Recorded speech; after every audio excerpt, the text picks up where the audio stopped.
ఖచ్చితంగా ప్రతి మధ్యతరగతి కుటుంబం, అప్పర్ మిడిల్ క్లాస్ కావచ్చు, లోవర్ మిడిల్ క్లాస్ కావచ్చు, ఒక అలవాటుగా పెట్టుకున్నాం. కొన్ని డబ్బులు వచ్చినా సరే ఒక చిన్న ప్లాట్ తీసుకోవాలా, ప్లాట్ తీసుకుని ఖచ్చితంగా అందులో ఇన్వెస్ట్ చేస్తే 10 ఏళ్లకో 15 ఏళ్లకో 20 ఏళ్లకో నా పిల్లలకన్నా ఉపయోగపడుతుందని చెప్పి నాకు తెలిసిన వాళ్ళే రకరకాల ప్లేస్లలో ప్లాట్లు కొని పెట్టుకున్న వాళ్ళు తమ సేవింగ్స్ అన్ని కూడా తీసుకెళ్లి అందులో పెట్టుకున్న వాళ్ళు వందల వేలలో ఉంటారు. మిడిల్ క్లాస్ వాళ్ళకి ఇల్లు అనేది ఎంత బలమో అంత బలహీనం. They use to compare with others. మా బ్రదర్ ఇన్ లాకి ఇల్లు ఉంది, నాకు ఇల్లు లేదు. ఇంట్లో ఖచ్చితంగా మన మేడం వైఫ్ ఉంటారు కానీ ఏమైంది ఇల్లు అంటే వాళ్ళకి లాజిక్ సంబంధం లేదు. Emotions, when emotions dominate the logics, we are going to the financial crisis.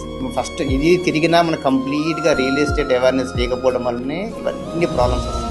మీరు ఇల్లు కొనే బిఫోర్ అట్లీస్ట్ ఒక 4 ప్లాట్లు ఉన్నాయి. సపోజ్ బేసిక్గా ఎర్నింగ్ స్టేజ్ ఎప్పుడంటే 18 to 25 years earning stage start అవుతుంది.